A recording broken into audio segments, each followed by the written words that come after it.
Okay, so while we're waiting to get started here, we're going to ask everybody to sign in the chat, please, so that we know who is here.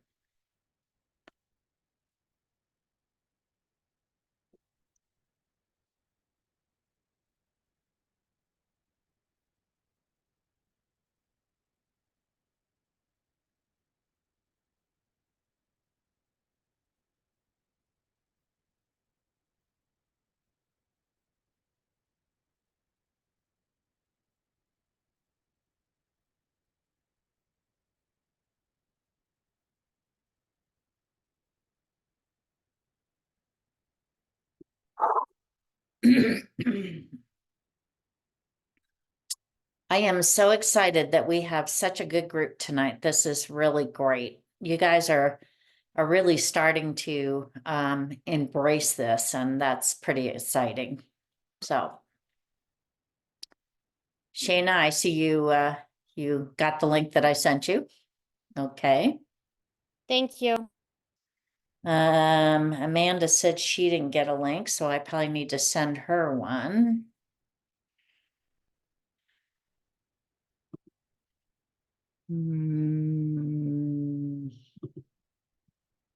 Forward.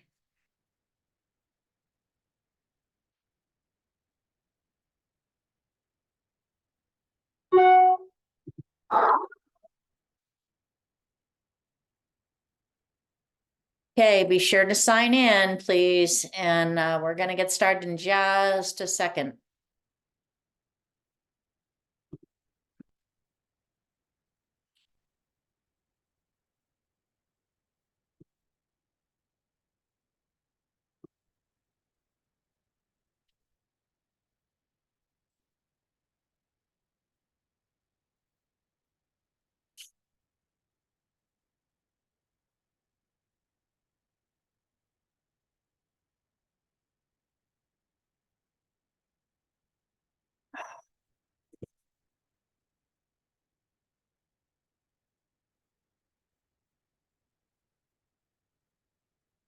Okay, everybody, we're going to go ahead and get started. And obviously anybody else who joins can catch up.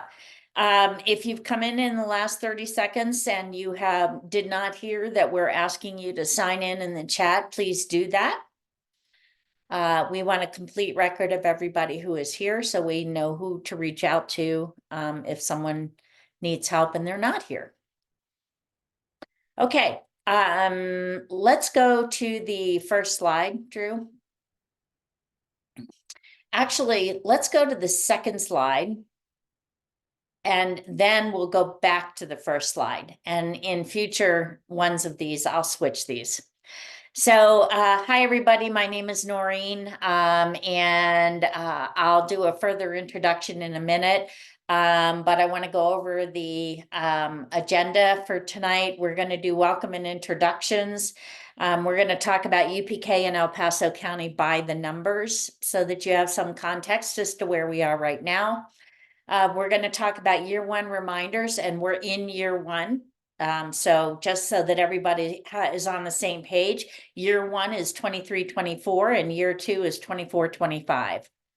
We're going to stop after the year one reminders, and we're going to entertain any questions that you have about what's happening right now. And then we're going to go on to year two, what to expect and the timelines there. And then we're going to go through some frequently asked questions, and then we'll entertain any additional questions that you may have. And after that time, anybody who is not interested can drop off. And those of you who are interested in talking about beefing up your profiles and what those might look like, we're going to have a discussion around what's worked for some of the family childcare teachers that are in UPK now, in terms of their profiles and maybe some of the things that some of you might want to think about. So it's gonna be audience participation. And we may run after 7 o'clock, but again, as always, at any point, you are more than willing to, more than happy to drop off of the call if it's running longer than you want to deal with. All right, let's go to the previous slide, Drew. So we have our UPK team on here this evening. I'm very much appreciative of them doing this since they're into overtime at this point. Our foundation's program director, Shay, is still on maternity leave. I am informally serving as the UPK manager at the moment as a consultant. We have our two family resource navigators on this call, Heather Mayhew and Carla Rivera Ramirez.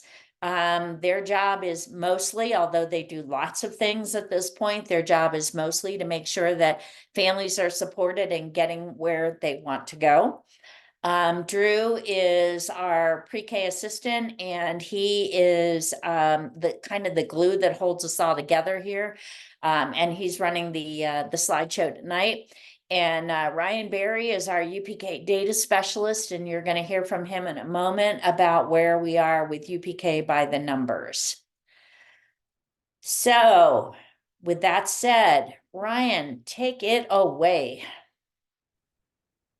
Everyone, it is good to see all of you. As Noreen said, my name is Ryan. I am the UPK data specialist here at Joint Initiatives on the UPK team.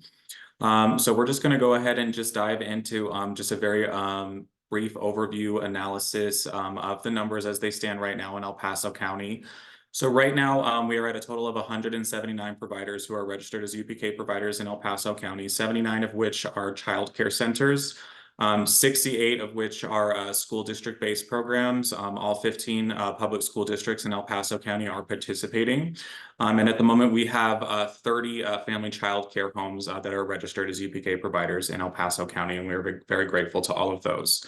We have at the moment 9,787 active applications in Bridge Care at the moment.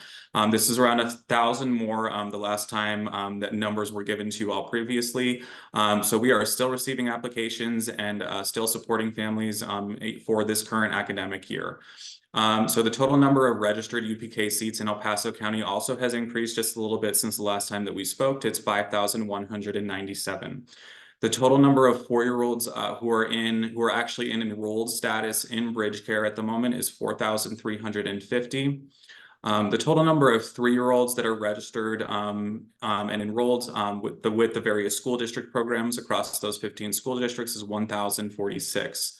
And then we still have a total of around 844-year-olds who are still unmatched, and we are assisting to find placement with programs and programs. So, two ways to ask questions or make comments if you would like. You can certainly put them in the chat as you think about them, and we do check the chat and answer questions at the appropriate time. Or you can, during the question period, you can raise your hand and we'll take people as they, in the order that they raise their hand. So having said that, does anybody have any questions about the where we are in the UPK numbers right now?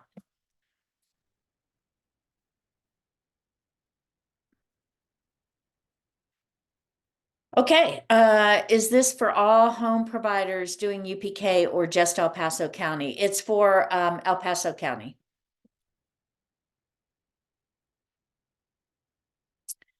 Okay, let's go ahead on to talk about what's happening this year. We have a bunch of reminders here and some things that are actually clarifications. And so some of you may see your question on here or something that you have asked within the past couple of weeks. So first of all, want to make sure that you understand that only children who were 4 years old prior to October 1, 2023, or qualified for their year before kindergarten are eligible for UPK during the current year, regardless of whether they turn 4 after October 1. So it is not based on their 4th birthday.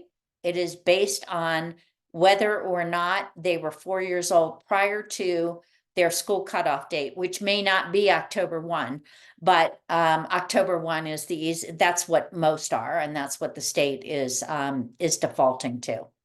So if you have sent families to us and said, hey, I want to enroll in UPK because my kid just turned 4, we then came back and said, I'm sorry, please look forward to next year. So that's where we are on that. Children who are in their 2 years before kindergarten during the current school year, the one that we're in, can only receive UPK support from their home school district. And non-school district providers can still serve these kiddos, but it is without UPK support. Okay. And we are getting in new applications. Families can still apply for the current year that we're in. We are reviewing applications weekly and sending them to you to the top 2 providers that are on the family choices, except for one exception. Families can still add in as many as 10 choices. And in that situation, we want to make sure that we are reaching out to families and basically saying, let's narrow down your options here so that we can try to find a seat for you. And we are really doing this if we know that the top choices that the family has no seats. So they're going to the family navigators, Heather and Carla, and then depending upon what the outcome is of those conversations, they may be reaching out to you, or they may have the family reach out to you to see if you have a seat based on what we have in the UPK system. But there are new applicants coming in. Okay, next. Noreen, Yes. can I say something? I just want to make providers aware about the D49, that their cutoff date is September 15, because you remember it happened to me that somebody sneaked in and they live in D49. So if you are in D49, you have to watch out for that date. Yeah. That you're not. We'll talk about that further in year 2, Okay. because there's going to be some changes with that. So I am going to ask that you let me get through all of the year 1 slides, and then we can talk about anything that we need to talk about then. We have been going about 70 minutes on the 2 that we have had today, and I want to make sure that we are as efficient as possible. So if you could respect that, Sandra, I'd really appreciate it. And I do want you to jump in, but let's do it at the appropriate time, please. So when it comes to drops and unenrollments from your program, you must enroll. The guidance that has come from the state is you must unenroll a child within 1 week if the child withdraws or stops attending. And then we want you to notify us of the reason that you have unenrolled the child so that we can make a note in the child's application. The reason for this is because if the child is moved out of state, as an example, then we're just not going to be concerned with that child anymore. If the child is moving from one district to another or something of that sort, then our family navigators may want to reach out to that family and see if we can assist them. So as much as possible, we really want to know the reason for it so that we can put it in the application. If you are not able to unenroll, then you have no choice but to reach out to us so that we can do it. And so if the family stops communicating with the provider, you must document the attempts made to contact the family. And then within a week after you have made the appropriate amount of contacts, again, you must unenroll. And unfortunately, there have been providers across the state who have left kiddos enrolled for 4 to 6 weeks when they are not attending, and that upsets the state. So this is the guidance that has been put out. You may continue to enroll a child as long as they attend sometime during the payment month. So if you have a family, let's say you have a military family that the military member has just returned from deployment, and they often get a certain amount of time off after that, and maybe they're going back to visit family or something of that sort. As long as the child has attended 1 day during the payment period, you may keep them enrolled in UPK. If the child has not attended at all or is out for more than a month, you have to unenroll them. And if you know that that child is coming back and you want to save their UPK seat, you can reach out to us and we can reduce the number of your UPK seats by 1 so that we don't accidentally send somebody your direction. And then when they get back, you can increase the seat again and have us place the child back in that seat. And obviously to reduce or increase seats, you need to contact us. So you as a provider cannot backdate the unenrollment, but you can list a future unenrollment date. So if you hear from a family that that they're leaving your program within Alicia, you're going to have to wait till we get to the questions, please. If you know that a family is going to unenroll in a week, if you want to, you can unenroll them and put that unenrollment date in the future in there so that you don't forget to unenroll them. Okay? All right, we only have a couple more year 1 slides and then I'll answer any questions you may have. Okay, go ahead. So we want to talk about the payment schedule and any issues that you may have. Most of you have been really, really good about this. If you've had issues with regard to payment, you've reached out and we have reminded you that the only people who can address or fix your payment issues is Metrics IQ. We can not do anything about it. And so this Metrics IQ at COUPK payments at metricsiq.com is where you open a ticket. Now, if you want to make sure you get support for that, you can certainly copy UPK on it, or you can copy me on it or somebody else so that we're aware of the fact that you've got a payment issue and we are trying to support you in getting that resolved. But you don't have to. But sending it to us is not going to get it fixed. The only thing we're going to do is send it back to you and say, Metrics IQ, open a ticket. Okay. And the payment report, this is new, so please pay attention to this. The payment report is pulled at the end of the day on the 15th of each month. That's not new. So students are eligible for payment the following month if they have a completed enrollment form and they have a start date that is by the 15th of the payment month. So I'm going to give you an example for that. If a student has an enrollment form completed on January 15th and their start date is up to and including February 14th, you will receive payment on February 8th for the entire month for that child. That's new. Okay. So it's a good fix, in my opinion. So any kids that you know that are going to be starting with you before the 14th, get them enrolled by the 15th of January with their start date up to the 14th of February so that you get paid for February. Okay. And if you need me to go over that again, we can talk about that during the question period, but that's a change. Okay. So according to the payment schedule for 23-24 year, the last payment for year 1 will be on May 9th, and that will be for May, and that will be children enrolled as of April 15th and starting with you by May 14th. So if you want that last month payment for that child, that's what you're going to need to follow. Okay. And you should be establishing a UPK calendar. I'm sure you already have.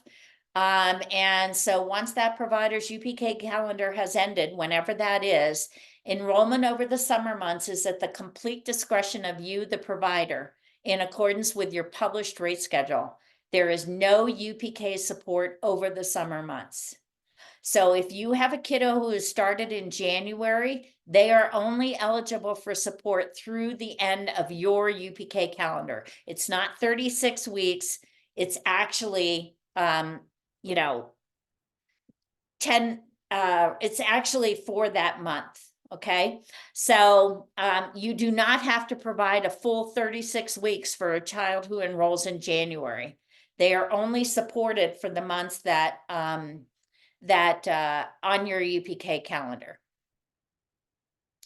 I think that might be the end of year one. Is that true? Drew? I believe so, yeah. Okay. All right. So let's go to questions then. And so let me start with the ones that are in the chat, and then you can raise your hand if you have a question other than that. Okay, Carol, that's nice that you have one UPK opening. We will note that. Is this for all? We already talked about that. And Javinia, why are the parents able to choose places that don't have any openings? Because this whole system is based on an algorithm which is not running right now. So they can't see whether there's an opening.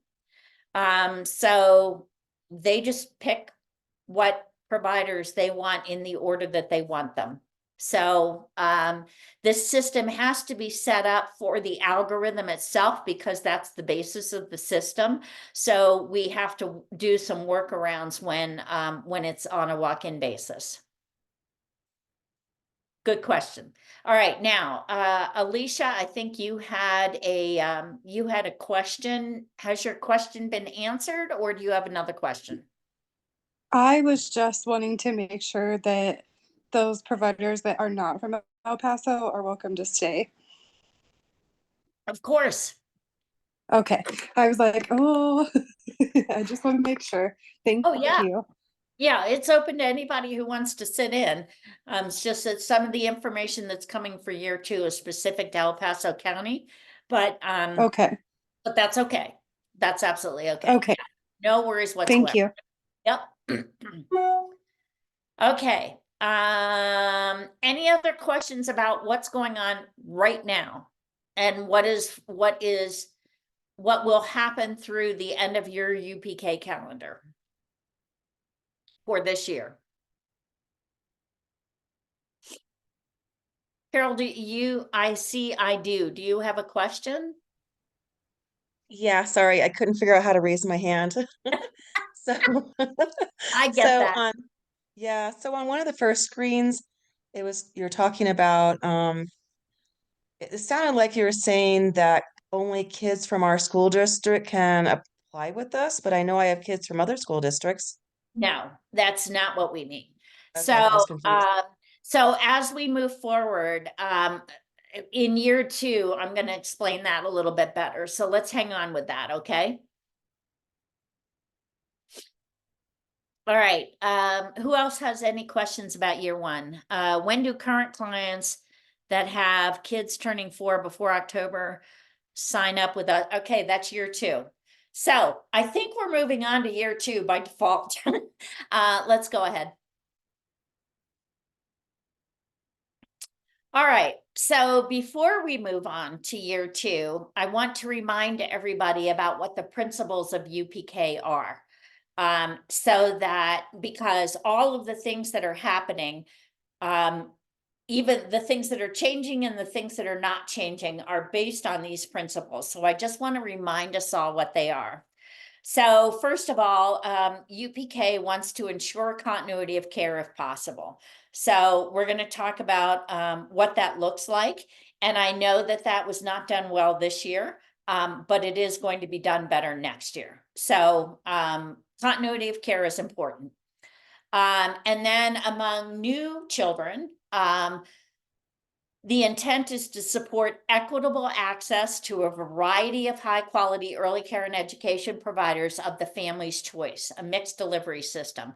You're obviously a major portion of that mixed delivery system, and equitable access for those who do not have continuity of care is based on a lottery system. So we're going to talk about that more in a few minutes. It's also intended to mitigate the cost of preschool by supporting a minimum of 10 hours per week, which is a part-time program for 36 weeks free of charge. All children in their year before kindergarten, however, are eligible for 15 hours per week. Some are eligible for 30, and we'll talk about that in a few minutes. But if you are only offering a part-time program, which is absolutely fine, then you're providing 10 hours of per week free. And if you are, but children are eligible for 15 hours per week. So if you want to offer a half-day program of 15 hours per week, you can do that. And then, of course, one of the principles is supporting school districts and administrative units in serving children with IEPs. That's a legal requirement. All right, so with those principles in mind, let's move on to what we believe is changing. Okay, so these programs are not changing, but we have seen that clarification is needed with these. So you have the opportunity to choose 1, 2, 3, or 4 of, and the fourth one I don't have down here, from among 4 programs. And you can choose 1 of them, 2 of them, 3 of them, or all 4 of them, if that's what you want to do. All right, part-time, that's between 10 and 14 hours per week of UPK for a minimum of 36 weeks. And there is a 2% increase for the coming year. So it will be approximately $483 per month for 10 months. And you are not permitted, for a UPK eligible family, you are not permitted to charge them anything for that time period. Okay, so that's part-time. Half day is between 15 and 29 hours per week for 36 weeks. And that is $603 approximately per month times 10 months. The first 15 hours are free, but you may charge for hours between 16 and 29 in accordance with your published rates, which we're going to talk more about. And then full day is 30 plus hours per week for 36 weeks.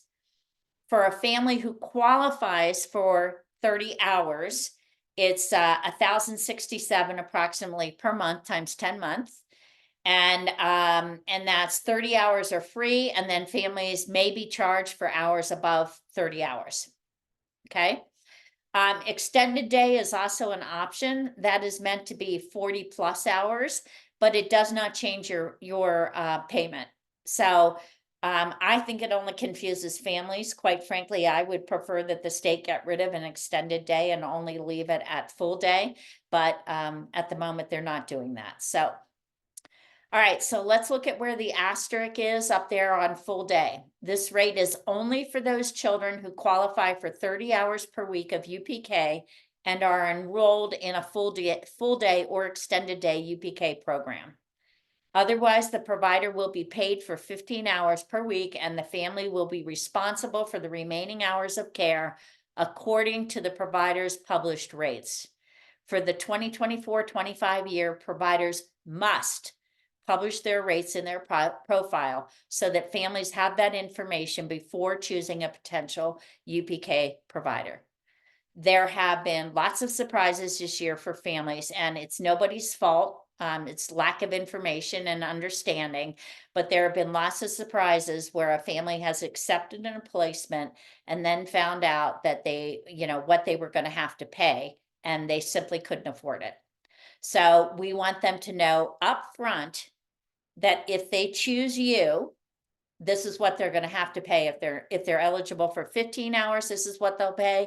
If they're eligible for 30 hours, this is what they'll pay.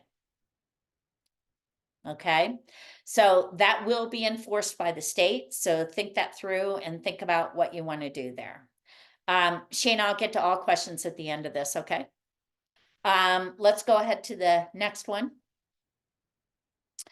All right, here are the projected timelines for year 2.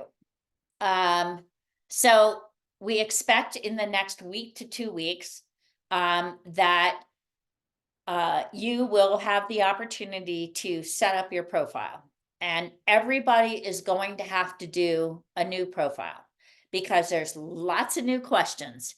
And the intent is to make sure that that the information that is on your profile is as accurate as possible and as clear as possible for families, so that you are not getting people coming to you who you can't or won't or serve. That's not a good match. Okay, so be prepared, and we're going to talk about what prepared looks like. Be prepared to set up your profile within the next month. Profile setup will likely start within 2 weeks. It could start just a little bit earlier, but maybe not. All right, so this is new. Mid-February to March, there is going to be a pre-registration for children with priority status. So this is the continuity of care piece, okay? So before anybody who doesn't have priority status can enroll, children who do have priority status will be able to enroll, okay? And that definition is children currently attending with your program. Notice I said currently attending with your program. Children with siblings who are currently attending the program, and children of current employees of the program. So during the priority status part, those kids must be attending, they must have a sibling who is attending, or they must be a current employee. You may not give priority status or suggest that priority status is available for kids on your wait list who are not attending. That's not priority status. Okay? April to June is open registration and family matching. So this is pretty much what happened this year. And so families will choose and rank their preferred providers and will be matched to open seats based on a lottery number and an algorithm. So this is the part that supports equitable access. Okay. And then July, we'll start walk-in, just like what we have right now. Okay. And that is to support you in managing your wait list better to get open seats filled. All right. So it won't be dependent upon the algorithm anymore. It will be dependent upon families choosing you. And if you have an open seat, then you're going to do what you do right now, which is email us and say, hey, I want to put this kid in this seat. Or, hey, I want to open an additional UPK seat and put this child in it. Okay. So this year, walk-in started in November. Next year, the coming year, it will start this July. Okay. And then children with IEPs will work with their school district or administrative unit to enroll, as always. Okay, I have a couple more slides and some frequently asked questions, and then I want to go back. Yeah, please, at any point along the line that you have a question, so you don't forget it, throw it in the chat, but I'm not going to get to it until we get to the question section, if that's all right with you guys. All right, next. All right, so in preparing for provider setup, there will be a new setup form this year. So all UPK providers, new or returning, will need to register once setup is available. Okay. The minimum information that you need for registration so that you can start to plan for this is you're going to need to think about what your eligibility date is going to be. Okay. You get to choose that this year.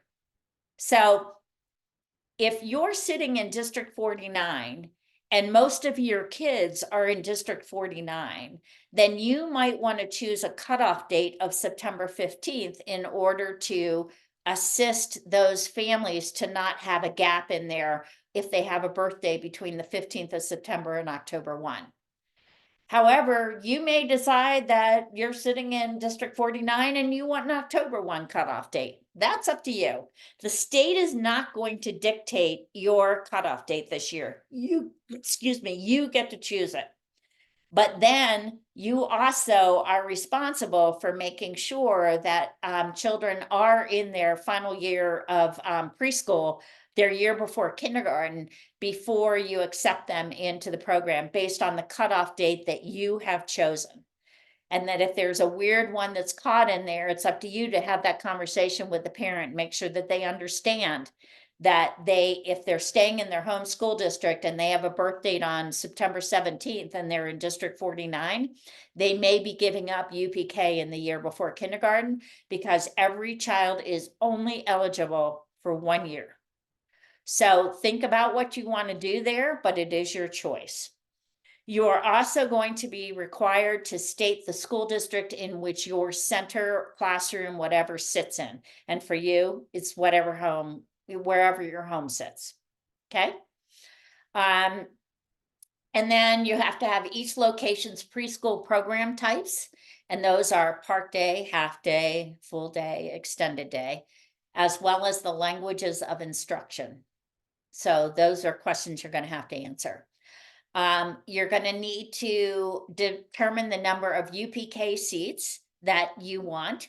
Children who are in their last year of eligibility prior to kindergarten. So how many of your total seats do you want to put into the UPK system? And you have to put that in for each program and each location. You guys only have one location, so you should be good there. And then, of course, you are your own authorized representative, so we don't have to worry about that. But obviously, you're going to need that information to register too.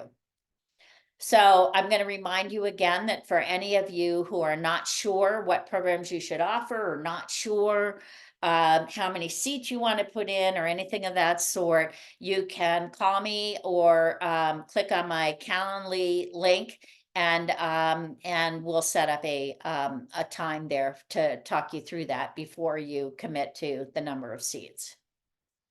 Okay, one more, I believe. Or are we at frequently asked questions? Okay, there's 3 pages of frequently asked questions. This may answer some of your questions, and if not, then we go back to any additional questions you already have. So do children who are currently enrolled as 3-year-olds need to re-register for the 24-25 year? Yes, all families will need to register for the 24-25 year. Okay, there's new questions and clarifying information on there. Will a family be eligible for priority enrollment if they are on my wait list but not yet attending during the priority registration period? No, we've already talked about that. Okay. And what information will be required on my profile? The required information on your profile is pretty much what's going to be in the registration, your setup form. However, you will have the opportunity to put in other information, and that will be available. We'll see that shortly.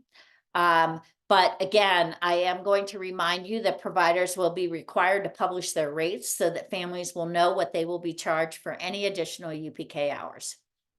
So think that through. Okay, next.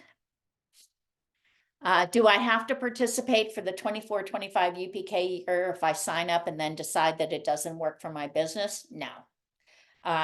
And you can always opt out, and we just suggest that you make that decision be as early as possible for the simple reason that if we start running the algorithm and kids are matched with you, if you drop out, we have to find another placement for those kids.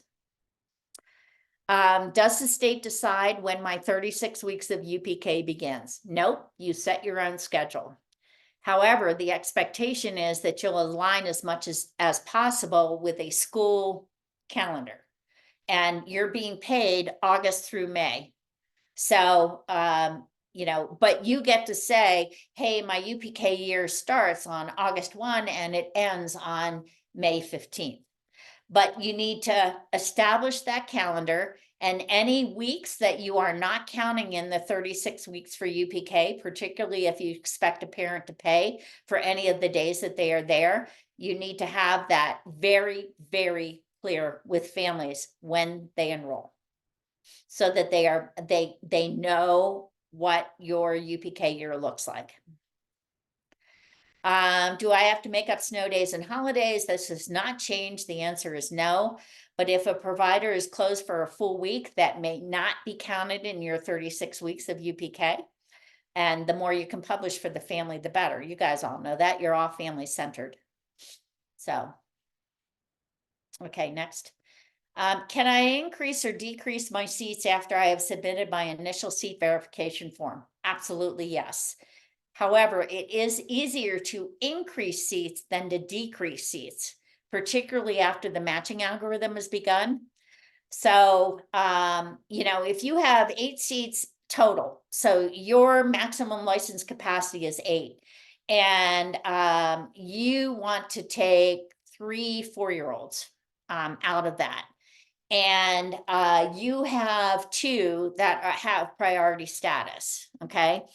To begin with, you know, you may want to put those on only those 2 seats in there. It just means that nobody else is going to be matched with you. Or you may say, no, I'm going to put all 3 in and let that 3rd one go in to be matched in the algorithm. Okay. But if at all possible, you want to go up in numbers when it makes sense to do that, not to put in more seats and then say, oh, no, I need those seats for 3-year-olds. I really want to, I want to reduce those seats. Because if there are kids matched or in those seats, it makes it incredibly difficult for us to decrease seats. If I have a UPK seat that hasn't been filled, can I fill those seats with non-UPK children? So this is kind of important, and this has not changed either. Once you have decided on the number of UPK seats that you will offer, those seats belong to UPK unless you contact JI to ask to have your seat numbers reduced. We are constantly supporting families to find a UPK seat and count on the information in BridgeCare concerning open seats to be accurate. It is very frustrating to a family to be told that there is a seat at a provider because we see an open seat, and then have the provider tell them that they don't have seats. So those seats in those programs belong to UPK unless you come back to us and say, I need you to reduce seats here. And we can only do that if there's no kids in those seats. So, and I think the state's going to be pretty adamant about that this year, because year 1, through no fault of anybody's, there was just lack of information or understanding. Year 1 was a zoo with regard to that. So we need to try and do better this year. Okay, one more. I don't think okay. How do I get a walk-in child enrolled with me while the algorithm is still running? Basically, you don't. Until the walk-in period starts in the summer, all children must be run through the algorithm to be matched. Matching will take place based on their lottery number, not when they applied for UPK. That's not changed. This supports the core value of equitable access to the providers of the family's choice. After the walk-in period begins, providers will have the option of requesting that a family be placed with them in an open seat. So that's where we are right now. We're in walk-in. So at any point along the line, you can call us and say, hey, I have this family who has come in. I have an open seat and I would love for you to place them. And even if we have sent you a wait list, you can still place that child. So you're managing your own wait list during walk-in. You just need us to support you with that. Okay. But while the algorithm is running, those slots belong to UPK. All right. Can I decline a family that has been matched with me? In general, no. Some providers do have certain declinations available to them based on the requirements of their program. But in general, providers are obligated to accept the children who have been matched with them. I do believe, and there are some exceptions to this, which can be discussed with the UPK staff member at JI. There probably will be a limited exception for family child care teachers this coming year as services are provided in your home. Families can decline a proposed match at any time. We have not heard for sure yet that this is going to be a limited declination for you. And there will be some checks and balances on that. So likely what will happen is you're going to have to call us and discuss why you want to decline a family. And then we're going to have to approve it. So, and that's again, just to make sure that there's equitable access for all kids. But the state realizes, and many of you have made it quite clear, that it is concerning that no matter who is matched with you, you have to take them. So they don't want to put you in that position because it's in your home, but they also want you to have a good reason as to why you don't want to take them. Does that make sense to everybody? Okay, so that is actually the end of the frequently asked questions. So let's go back to what's in the chat, and then anybody else who wants to ask anything can either put it in the chat or raise their hand. When do current clients that have kids turning 4 before October 1st, sign up with us for August. So we've given you the time frame. We don't have the exact dates yet. So priority enrollment will be sometime in February. Open enrollment will likely start mid-March through or March, April, May timeframe. Do the 15 hours have to be structured as half days, or can we offer 2 full days per week? Yes, you can. You are going to have the choice as to how you offer the 15 hours.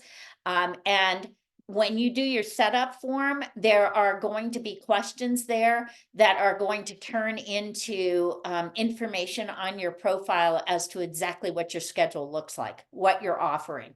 And then you're going to be able to clarify that even more in the part in the profile that you fill out, that you have for yourself. So yes, why is the 30-hour rate less than the 15-hour rate times 2? What? Let's go back to that, Drew, to the page where it talks about rates so that I can see. Hang on, Cheryl. Oh, I have no idea. You got me. I see what you're asking now. I have no idea why this is different. It's just what the state did. So feel free to ask the state.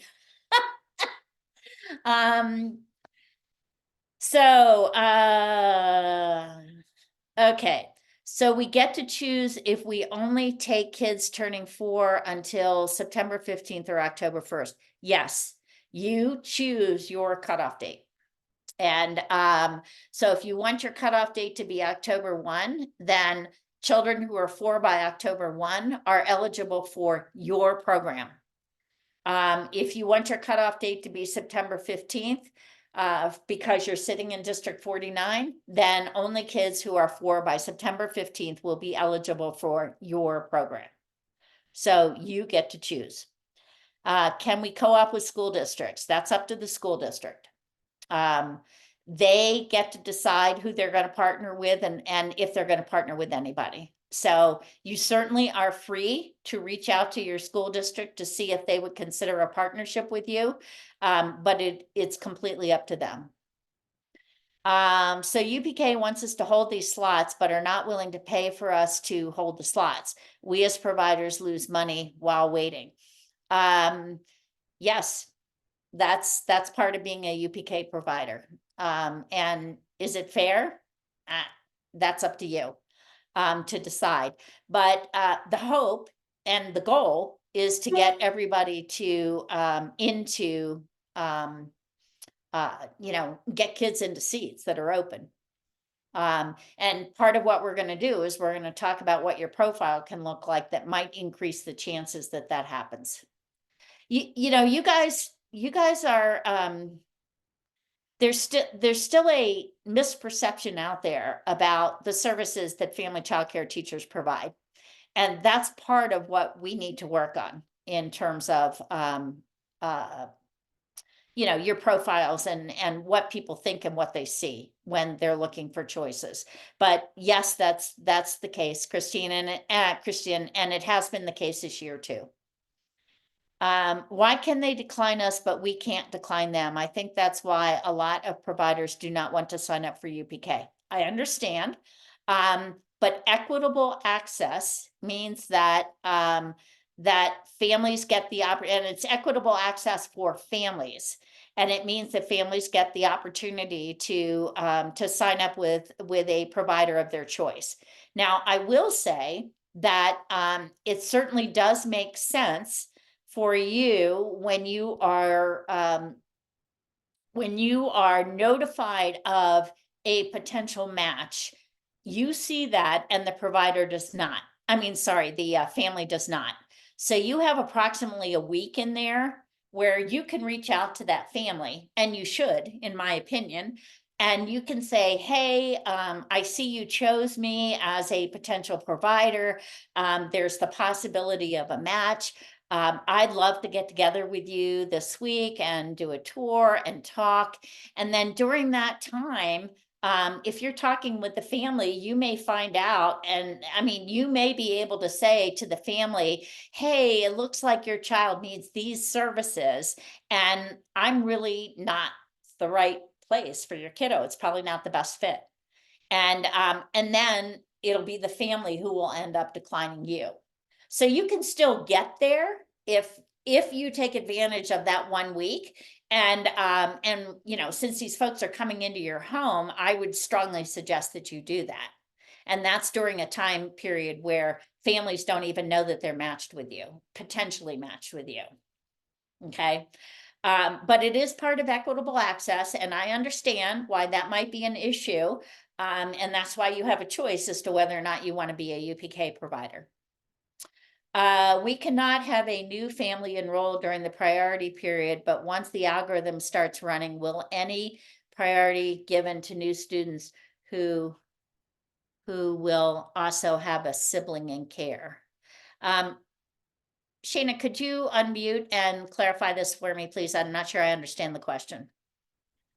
So I already have a family that is interested in enrolling for next year. One child will be UPK eligible, one child will not be UPK eligible. So is there going to be any priority given? Or I remember last year there was like a checkbox or something for if there was going to be a sibling in care. Are they going to have that again this year so that parents are not trying to drop off the non-UPK eligible child here, but then drop off the UPK eligible child at this because that's where they got matched? Do you know what I mean? So I'm not quite sure, but I'm going to walk through what continuity of care looks like again and see if that answers your question, because I'm not completely sure what understand the question. So if you have, so during the period, so we'll take this in two parts. During the period of priority enrollment, okay, excuse me, there is no algorithm running. So what will happen is if a family has a kiddo who is currently enrolled with you, whether it is the child or a sibling enrolled with you, okay, they have priority. And so they can go in and they're, I'm fairly sure this is the case. They will not be able to choose other providers. They will only be able to choose you in order to take advantage of priority. So because the algorithm is not going to run. So they have to be willing to choose you, and then it's done. And you have to have enough seats in there to be able to take care of all of your priority kids. So so no algorithm run. Sibling attending makes that UPK eligible kiddo a priority kiddo. Okay. Usually it's an older sibling who is attending, but it might not be. So they have priority with you. A child of an employee has priority with you. And a kiddo who is currently attending, who is moving from like a 3-year-old to a 4-year-old, has priority with you. Okay. After the priority period is over, I believe that there will be the opportunity for families who do have priority with you because they've started with you, but it will be through the algorithm. So again, it'll be the way it was this year. So the ones who have priority will get placed first, but there's no guarantee that all of those kids are going to be placed with you because it's going through the algorithm. All right. So if I didn't answer your question, can you restate it again? Because I must be dense tonight if I didn't answer your question. I feel like it still feels very fuzzy of like they would both be new children to my program. Neither of them will be attending at this point, but parents want their two kids to be attending the same school. You know what I'm saying? So I didn't know if once the algorithm, because they wouldn't apply for that priority period. They don't currently attend. So once the algorithm starts running, is there still that, they get 10 extra points attached to them to help ensure that the two siblings that the UPK sibling ends up at the same school as the non-UPK sibling. So So unless they're actually enrolled with you in a seat there, then they're not eligible for those 10 points. gotcha. Okay. I think I finally got it. Let's see. Cheryl, I'm going to stop with the chat and let you go ahead and ask your question and then go back to the chat. Wonderful. So I'm going to piggyback on Shayna because I have a family that when we found out that UPK was going to happen, he missed the cutoff because they're D49. I live in D49. So it was a previous family, and I went ahead and we re-enrolled him and his little brother. And I've been watching them just on a drop-in basis to kind of get them used to me.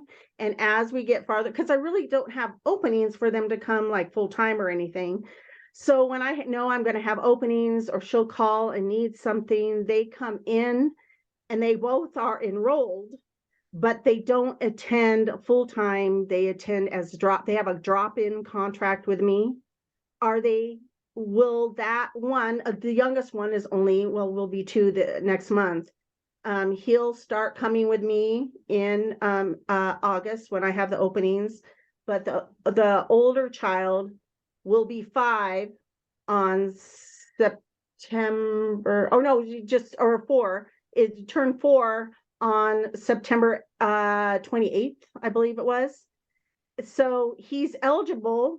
He's in a UPK classroom right now in D49 as a 3-year-old, or at least they're calling it that. But they told them that he could be in a UPK 4-year-old classroom this next school year. So can they be priority? Can he be priority because I have a contract with him? Is he part of your ratio? When one kid is gone? Cheryl, answer the question honestly. Is he part of your ratio in terms of folks that you have enrolled? No. Then no. He only comes when I have an opening. Then no. He's not Okay. priority. Now, is anybody going to check that? Probably not.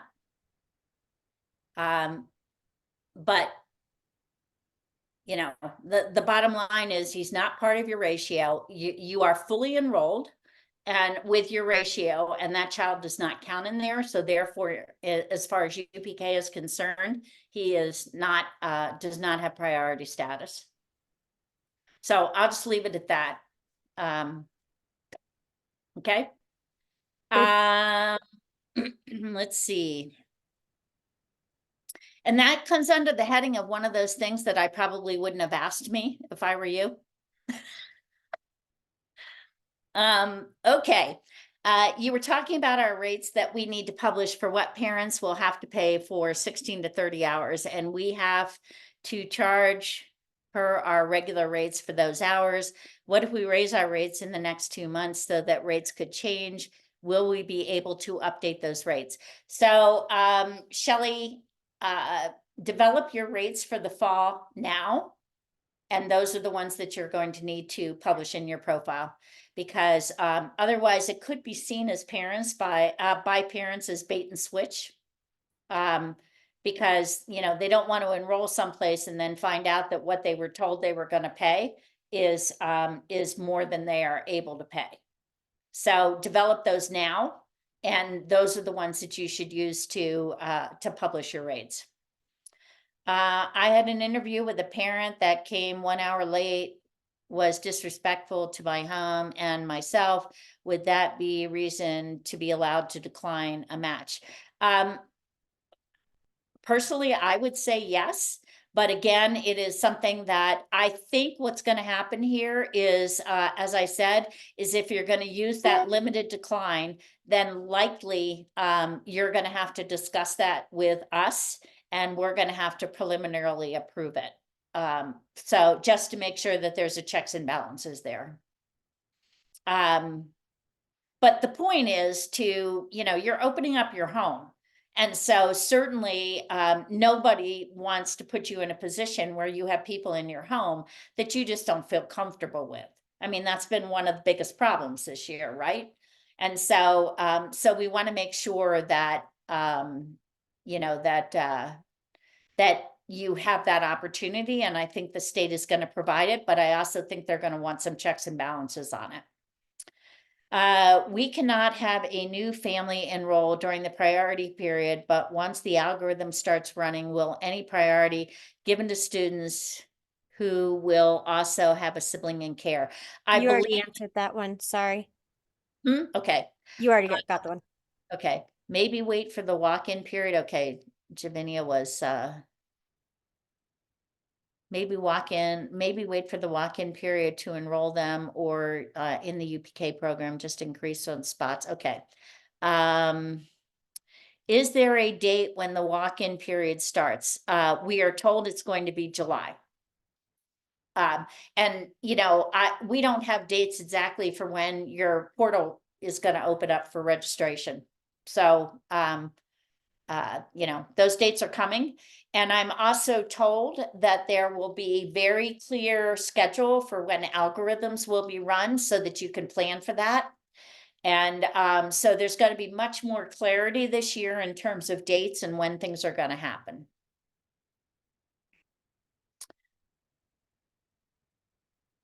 All right, what else? What other questions do you have, or are there things that you're wavering on here, you're frustrated about, that you would like me to try and get more clarification or advocate for you up at the state?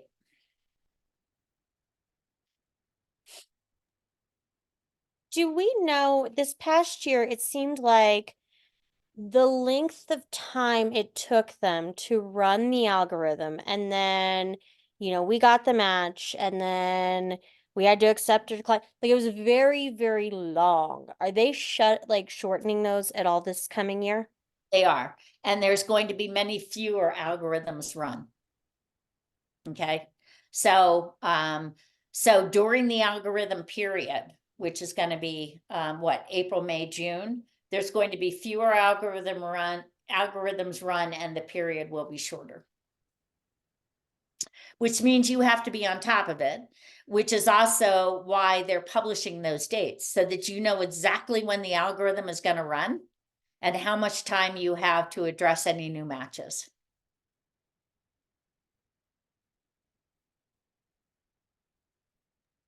I have a question. Sure. And you answer that, but I want to make sure that I get this right, because you said we get paid from August to May. So if I decide I want to start my school year in September and go all the way to June, I still going to get paid in August. That's correct. And I do have to enroll all those kids, even they start in September, on August 1st. And I'm not getting in trouble for that. Yeah, no, I'm fairly sure that that is the case, but again, we can check on that to be sure. And so when the specific guidance comes out at this point, then if there are still questions with regard to that, we can ask it. If it's different than, if you're going to do something slightly different than what most providers are doing, we can then ask that question. But whatever payment schedule is set up, and by the way, the state is likely going to go, I can never say going to, because then they change things, but is likely going to go for paying in arrears instead of advance. So you will be paid for the folks that you have actually served.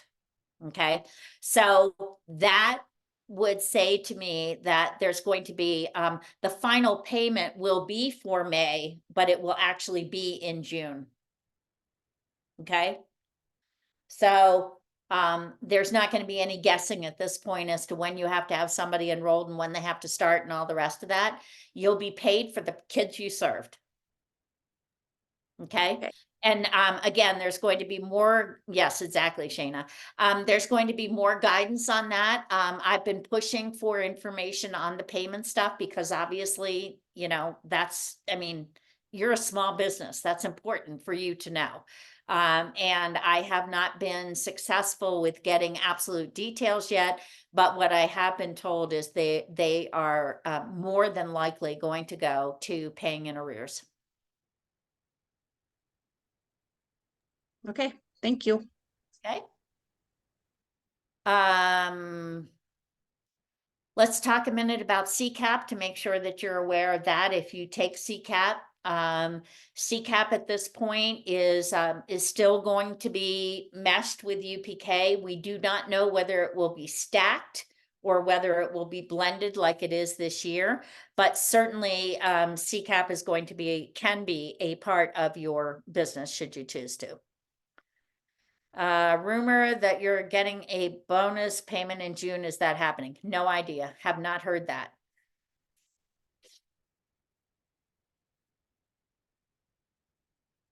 What other questions do you have?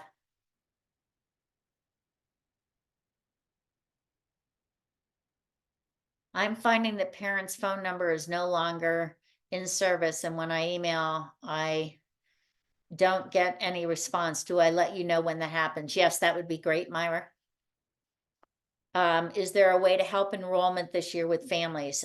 You're always free to help families enroll, if that's the question. Always free.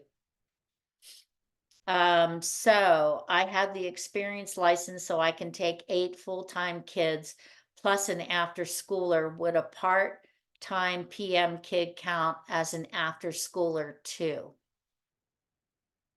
Laura, unmute yourself and explain this a little bit better, please.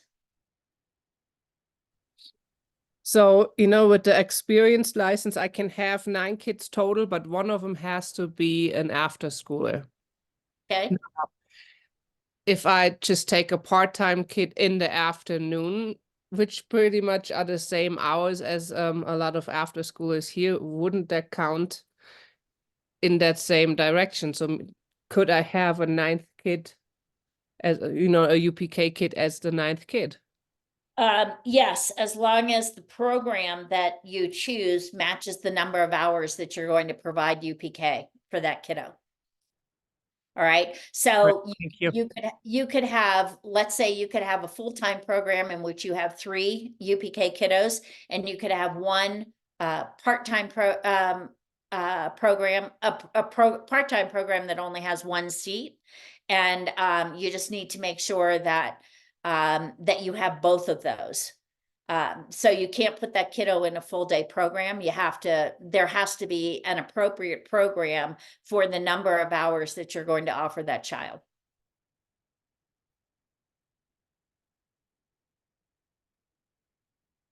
Does that make sense? Yes, thank you. Sorry, couldn't find the mute button. No, that's okay. That's my life. Javinia? So it's kind of leading on to what I already asked about helping families with the enrollment process. So maybe, you know, I still have 2 spots available. I saw somebody else said that they had a spot available. Who can we contact somebody? Because you said something about navigators that were there to help families match to us. Are we able to contact the navigators and like speak about our program, or like maybe something isn't quite right in what I had written initially, and maybe that's why families aren't choosing me? If there's this many people still enrolled or needing placement, how can we help with that? Right, exactly. So that's an excellent question. And I will tell you, obviously, I mean, we do need to do something about, you know, helping you guys rethink your profiles, or at least some of you rethink your profiles. And that's what we're going to talk about in just a minute. But I think that we know who has open seats because we can see it in the system. And so if there is somebody up in your area, wherever your area is, that is looking for a UPK seat, you know, we're constantly giving them the information of who in their area has seats. You probably are aware of the fact, because you run across it yourself, that there are certainly families that only want the school district or only want a childcare center, and they're not interested in a home. And part of that is because they don't understand the benefits of a family childcare home. I mean, my daughter, for the first 5 years of her life, was in a family childcare home. So I understand what the benefits are of that, but a lot of people don't. And that's part of what we have to do in trying to make sure that your profiles are as robust as we possibly can, so that we can help families understand that that is most certainly an option, that you're not a glorified babysitter, okay? That you're a teacher.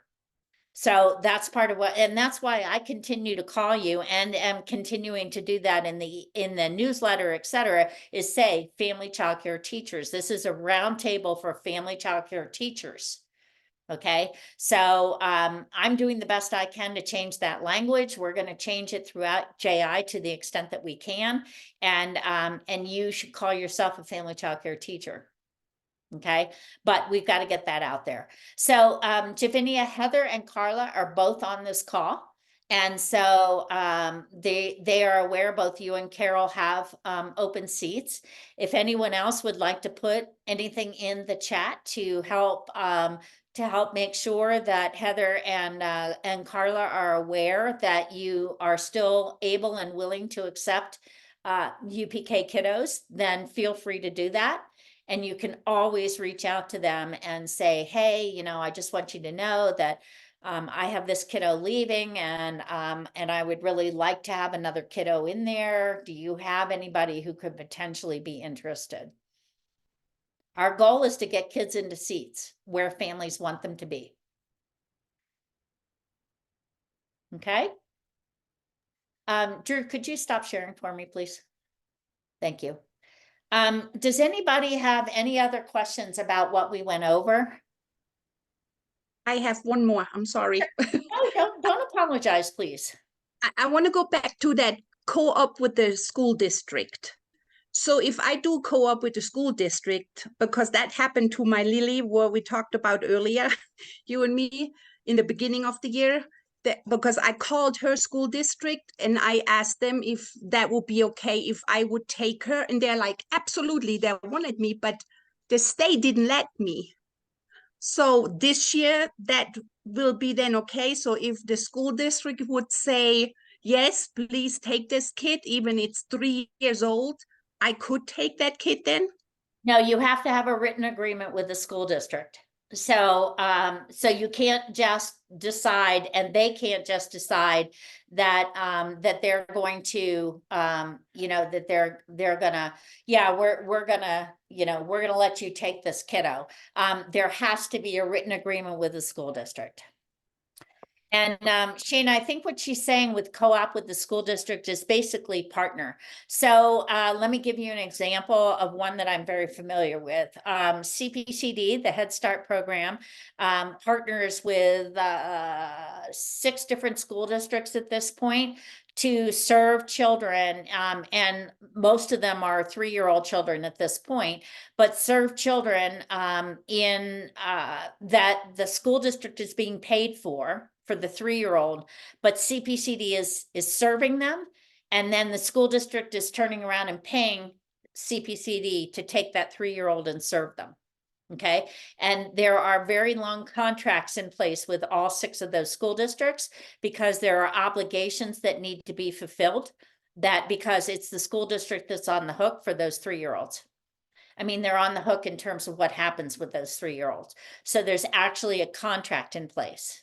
Okay, so I don't know a school district out there who's just going to say, oh yeah, we'll one off this particular kiddo. They don't do business that way. They have contracting offices, and there's lengthy contracts in place. So Sandra, if they want to partner with you, then you need to put some kind of contract in place, because otherwise you're not going to get paid. And it's the school district that has to pay you because they're getting the money. Okay. And I have significant experience with that personally. So if any of you want help in approaching the school district to see if they would consider partnering with you, set up an appointment with me and I will talk you through it. Okay. All right. Anything else before we talk about, we let any of you go who are not interested, and we talk about profiles. And part of what I want to do is I want some of you who are really proud of your profiles to stay on, because I want you to talk about why you did what you did with your profiles, because I'm going to put them up on the screen. Okay. So unless you have any other questions, anybody who's not interested in talking about profiles, and by the way, UPK staff, except for, no, Drew, you made me the host. You don't have to sit on this. Can call it a night, but you don't have to.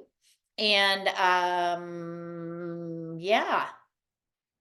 So who is exceptionally proud of their profile? I'm going to cut in really quick here. I'm going to go ahead and stop the recording, Noreen, if that's okay. And Yeah, then I've made you. Thank you, everyone. It was good seeing you.